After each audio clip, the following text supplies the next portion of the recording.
Hello guys, hope you all are doing well. Sir, आज के lecture में हम पढ़ने वाले हैं टैक्सेशन ऑन लोन कि अगर आप किसी से लोन लेते हैं तो क्या उसके ऊपर आपको टैक्स देना है। इसके बारे में इनकम टैक्स ऑर्डिनेंस क्या कहता है, इसको आज के इस लेक्चर में हम देख रहे होंगे।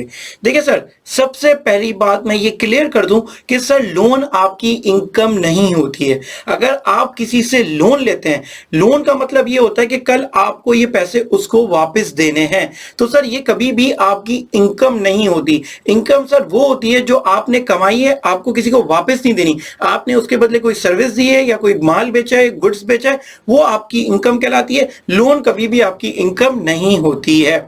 अब बात ये करते हैं कि सर हम जो है ना लोन वो दो तरीके से लेते हैं। एक तो हम लोन लेते हैं बैंकिंग चैनल, बैंक से और फाइनेंशियल इंस्टीट्यूशन से। मतलब कि मैं लोन ले लेता हूं किसी बैंक से या फाइनेंशियल इंस्टीट्यूशन से।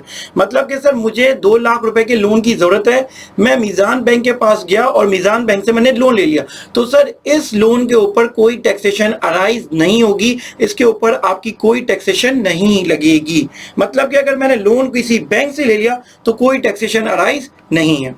दूसरी बात, सर बैंक के अलावा भी आप कहीं ना कहीं लोगों से लोन लेते हैं, क्या तो अपने दोस्त से, अपने घर वालों से, या आप किसी अपने फैमिली मेंबर से, या किसी दूर के रिश्तेदार या दूर के दोस्त से भी आप लोन ले सकते हैं। फॉर एग्जांपल सर मुझे 2 लाख रुपए की जरूरत थी, मैंने अपने एक दोस्त को कॉल घुमाई और कहा यार मुझे 2 लाख रुपए की जरूरत है। उसने कहा चलो ठीक है, मेरा बहुत अच्छा दोस्त था, बहुत वफादार दोस्त था, वरना दोस्त इस तरह लोन देते नहीं है। उसने मुझे फौरन ही अपने मोबाइल ऐप से, बैंकिंग चैनल के थ्रू, मतलब मोबाइल ऐप से उसने मुझे लोन ट्रांसफर कर दिया। और जिससे मैंने लोन लिया सर उसका एनटीएन भी बना हुआ था, वो एनटीएन होल्डर था, मतलब कि वो रिटर्न भी अपना फाइल करता था। मतलब कि मैं वापस रिपीट कर रहा हूं, गौर से सुने। मैंने जिस अपने दोस्त से लोन लिया सर, पहले तो उसने मुझे लोन बैंकिंग चैनल के थ्रू दिया, उसने अपनी मीजान की ऐप खोली और 2 लाख रुपए मुझे ट्रांसफर कर दिए मेरे बैंक अकाउंट में, नंबर 1। दूसरा, वो बंदा एनटीएन होल्डर भी था। तो सर ये जो लोन है इसके ऊपर भी कोई टैक्सेशन अराइज नहीं होगी। मतलब कि अगर मैं लोन किसी ऐसे बंदे से लेता हूं जो लोन मुझे बैंकिंग चैनल के थ्रू देता है और दूसरा वो एनटीएन होल्डर है, तो मेरी कोई टैक्सेशन अराइज नहीं होगी। अब सर यही 2 लाख का लोन मैंने अपने एक दोस्त से मांगा, यार मुझे 2 लाख की जरूरत है। उसने मुझे अपने घर बुलाया और मुझे उसने कैश पे पैसे दे दिए, उसने मुझे 2 लाख रुपए गिन के दे दिए। और सर वो बंदा एनटीएन होल्डर भी नहीं है, वो मतलब कोई रिटर्न फाइल नहीं करता सर, वो अपनी दुकान चलाता है और वो कोई टैक्स रिटर्न कुछ भी फाइल नहीं करता, और उसने मुझे 2 लाख कैश पे लोन दे दिए। अब सर यहाँ पे ना मुझे लोन बैंकिंग चैनल के थ्रू मिला है, ना उस लोन जो लोन देने वाला बंदा है वो एनटीएन होल्डर है। तो सर ये लोन जो है वो मेरी इस लोन के ऊपर टैक्सेशन अराइज बन जाएगी।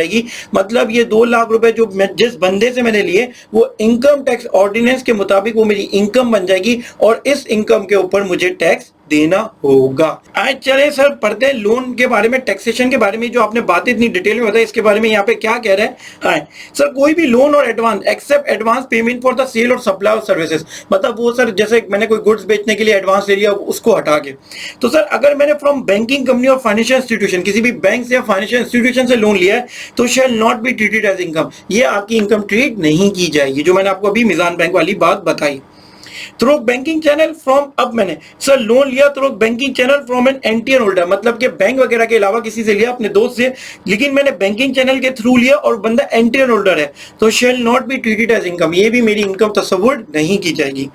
अदरवाइज इन कैश और through banking channel from a person who is not NTN holder, sir मैंने या तो कैश पे लोन लिया या मैंने बैंकिंग चैनल के थ्रू लिया लेकिन वो एनटीएन होल्डर नहीं था। अच्छा यहाँ पे ये बात भी है कि अगर मैंने किसी से लोन बैंकिंग चैनल के थ्रू लिया लेकिन वो एनटीएन होल्डर नहीं है, आपने अपने अब्बा से लोन ले लिया और आपके अब्बा ने आपको बैंकिंग चैनल के थ्रू दिया, चेक दे दिया या आपको ट्रांसफर कर दिए, लेकिन सर वो एनटीएन होल्डर नहीं है, तो सर ये shall be treated as income under income from other source. मतलब ये आपकी इनकम बन जाएगी, ये लोन जो है वो आपकी इनकम बन जाएगी इनकम फ्रॉम अदर सोर्स में। सर बड़ी इंपॉर्टेंट बात थी, आपकी डेली मर्रा लाइफ में आपको बड़ी ये बात समझ आई होगी कि लोन लेने पे आपको क्या क्या टैक्स की इंप्लीकेशन हो सकती है।